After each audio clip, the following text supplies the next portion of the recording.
Have you ever thought of the intent behind self-harm? Like what makes few people cut, shiv and damage their beautiful bodies just to feel better than they previously did? They bled before the cutter slashed open their veins. Bruises appear long before the head hit against the still walls and windows of their bedrooms.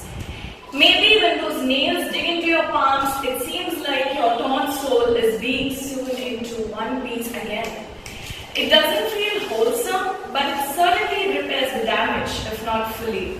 So you pull out your hair, freeing it from the pins that held it all day long, and toss those fake lashes into the bin. Then proceed to recklessly splash your face with some ice-cold tap water while watching your red MAC in the mascara merge into a single tiny stream in the sink. Now staring into the mirror, you ask that reflection if your name, identity, and physical attributes made any sense so far. Do these things mean anything to you at all? You search for meaning in places that lead to nothing and everything. You wonder if you're even real. Thoughts and more thoughts push you into the black hole of overwhelming self-critiquing.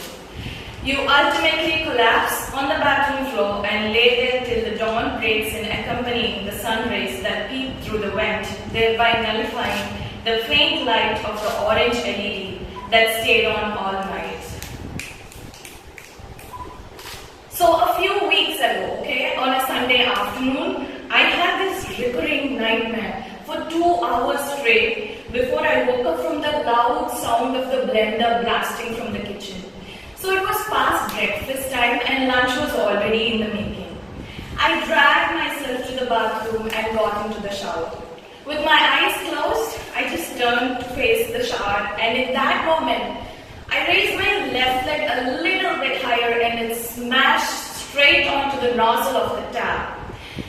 I opened my mouth to scream and there was no sound to my voice.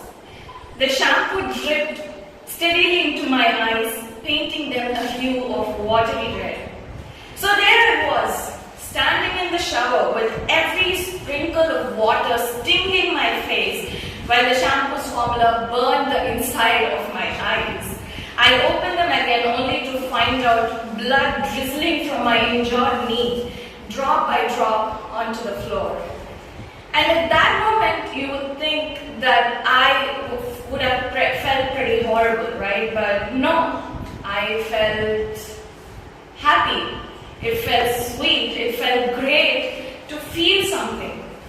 You would think this pain would actually hurt me, but no, it did not. After months of limiting myself to the 4 walls of my bedroom, my brain has finally given up on feeling things. So I think we've all lost this basic adrenaline rush after everything we've been through the last year. From little events like fireflies lighting up wheat fields to bizarre incidents, tragic moments like deaths and bomb blasts. We've seen them all. Our bodies can no longer experience the endorphins pumping when something happens. However, this time, when I got physically injured, I experienced something I haven't in ages. So this mind of mine is no longer numb. Thanks to the steel faucet in my bathroom for almost disfiguring my left knee. I still look at the blue bruise to remind myself of how sensational the pain felt and the way it freed me from one of the most numbest and non-reactive phases of my life. I can now finally understand why so many people harm themselves. They want to see and feel certain things they haven't felt in a really, really long time. They attempt to liberate their bodies and souls from the constant bondage of feeling nothing. In the due process of unleashing their own minds, they get hurt from the outside. If you don't want to remain trapped in an environment that has zilch to offer, you have got to do the toughest things you have ever done. Have a conversation with yourself. That is one of the most scariest things to me.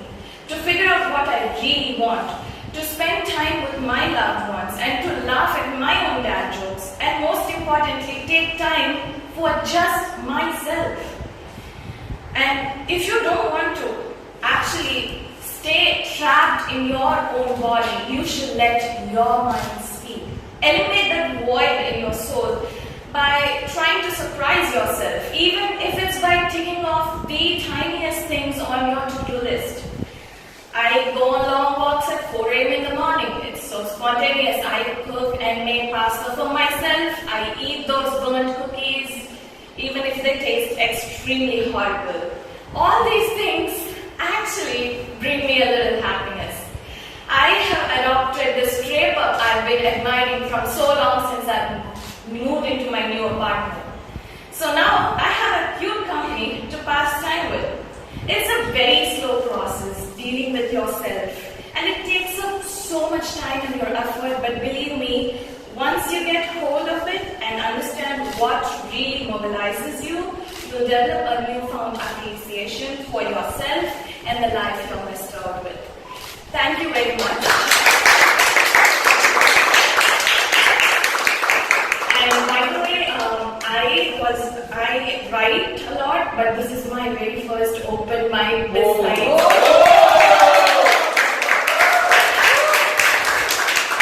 Besides the ones I did in college and in high school, this is my very first official open mic. So thank you all.